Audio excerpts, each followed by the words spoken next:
నా పేరు మండా వెంకట్రావు.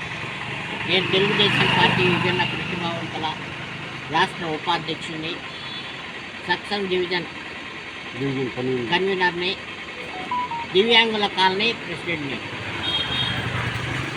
ముఖ్యంగా ఈరోజు మేము ఇక్కడ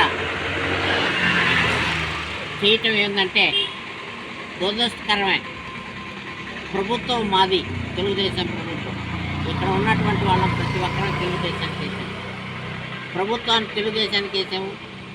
నేను రాష్ట్ర కమిటీ సభ్యుడిని అయినా కూడా ఈరోజు ఇక్కడ కూర్చోవటం అంటే చాలా దురదృష్టకరం.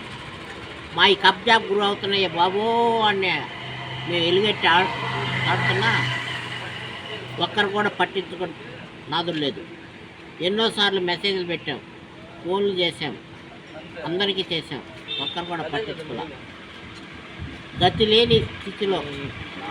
లేని స్థితిలో ఈరోజు ఇక్కడ కూర్చున్నాం. ఇక్కడ ఈ మున్సిపల్ ఆఫీస్ రిలే నిరాదీక్షలో మాకు ఎలాంటి ఫలితాలు రాకపోతే 10వ తేదీ నుంచి ఆమరణ నిరాదీక్ష చేయడానికి కూడా ఎన్నుకోవడమని తెలియజేస్తూ ఉన్నాం. ఇక్కడ ఏమైంది, తెలుగుదేశం వల్ల ఏమైపోయాం, రాష్ట్ర నాయకుల్ని ఒక అవమానకర రీతి ఎప్పుడు నా మెడలో ఇది ఉంటుంది, పచ్చ ఉంటుంది. నాకంటే కరుడు కట్టిన వాళ్ళు ఇంకెవరు లేరు. బజార్లోకి ఎవరైనా వచ్చి మాట్లాడాలంటే అదిరిపోయేవాళ్ళు. అదే నేను బ్యానర్లు కట్టుకొని ధైర్యంగా తిరిగి తెలుగుదేశానికి ఓటు ఎన్నో చోట్ల వాళ్ళు మొబలైజ్ చేసి చూపించినా కూడా ఫలితం ఏంటంటే ఈరోజు నా కాలనీలో, నేను ఏర్పాటు చేసుకున్న కాలనీలో, నేను పౌడర్గా ఉన్నటువంటి కాలనీలో ఈరోజు ఆక్రమణకు గురవుతున్నాయి. ఈరోజు ఆక్రమణకు గురయ్యి అక్కడ ఆ రోజు ఆక్రమణ చేసుకున్నటువంటి వాళ్ళు ఈరోజు ఇల్లీగల్ కాంట్రాక్ట్ పెట్టుకొని ఇల్లీగల్ వ్యాపారాలు చేస్తూ ఉన్నారు.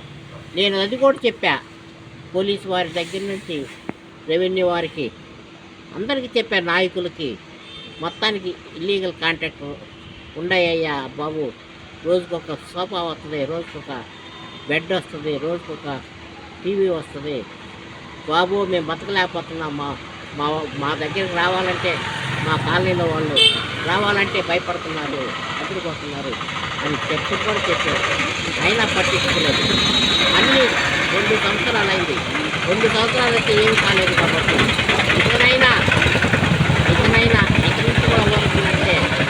నుంచి కూడా ఓరుకున్నామంటే మా తప్పు అయిపోయింది.